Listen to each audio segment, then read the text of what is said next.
নমস্কার বন্ধুরা, আমার আরও একটি নতুন ভিডিওতে আপনাদের স্বাগত। আজ আমরা হাজির হয়েছি উত্তর দিনাজপুরের হাসুয়া গ্রামের ঐতিহ্যবাহী স্বামীনাথ মন্দিরে। এই মন্দিরের পণ্যভূমি হাসুয়া তথা উত্তর দিনাজপুরবাসীদের কাছে এক ঐতিহ্যবাহী পুণ্যক্ষেত্র। মন্দিরের গায়ে লেগে রয়েছে ঐতিহ্যবাহী ইতিহাস।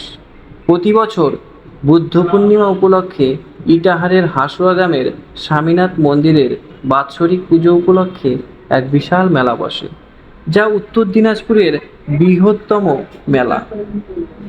তাহলে বুঝতেই পারছেন এই স্বামীনাথ মেলা উত্তর দিনাজপুরবাসীদের কাছে কতটা গর্বের, কতটা ঐতিহ্যবাহী স্বামীনাথ মেলা। তাই আমরা হাজির হয়েছি এই বাৎসরিক পুজোতে আপনাদের স্মরণ করিয়ে দিতে, আমাদের উত্তর দিনাজপুরের গর্ব এই স্বামীনাথ মন্দিরের ইতিহাস সম্পর্কে তুলে ধরতে। এই স্বামীনাথ মন্দিরকে ঘিরে রয়েছে অনেক লোককথা এবং জমিদারি ইতিহাস মিশে রয়েছে। চলুন আজকে আমরা এই ভিডিওর মাধ্যমে জেনে নিই এই স্বামীনাথ মন্দির সম্পর্কে। উত্তর দিনাজপুরের বহু প্রাচীন মন্দিরগুলোর মধ্যে অন্যতম এই স্বামীনাথ মন্দির।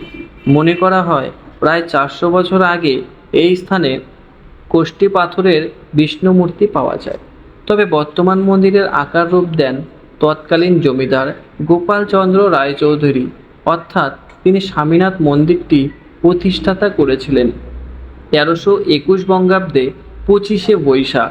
ইংরেজিতে 1914 সালে গোপালচন্দ্র রায়চৌধুরীর মা অর্থাৎ রাজমাতা দুর্গাময়ী দেবী তার শাশুড়ি পদ্মাবতীর স্মৃতিতে এই পাকা স্বামীনাথ মন্দিরটি প্রতিষ্ঠাতা করেছেন।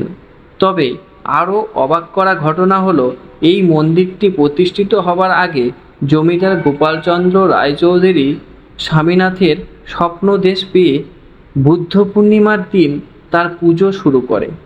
এই দিন থেকে জমিদার বাড়ির বংশধররা হাসুয়ায় গিয়ে বাবা স্বামীনাথ ও সীতামাকে স্বর্ণ অলঙ্কারে ভূষিত করে। তারপরে মন্দিরের পুজো ব্যবস্থা করা হয়। সেই থেকে এই রীতি চলে এসেছে। বুদ্ধ পূর্ণিমার দিন ভোর রাত থেকে পুজো চলে। বুদ্ধ পূর্ণিমা অর্থাৎ বাৎসরিক পুজোর দিন উত্তর দিনাজপুরের বিভিন্ন প্রান্ত থেকে পুজো দেওয়ার জন্য হাজার হাজার মানুষ ছুটে আসে। তবে এই বিশেষ দিন বাদেও যাতে সাধারণ ভক্তরা এই মন্দিরের পুজো দিতে পারে, তার জন্য বর্তমান জমিদারের বংশধর শিবপ্রসাদ রায়চৌধুরী উদ্যোগে মন্দিরে নিত্য পুজো পাঠ করার ব্যবস্থাও করেছেন।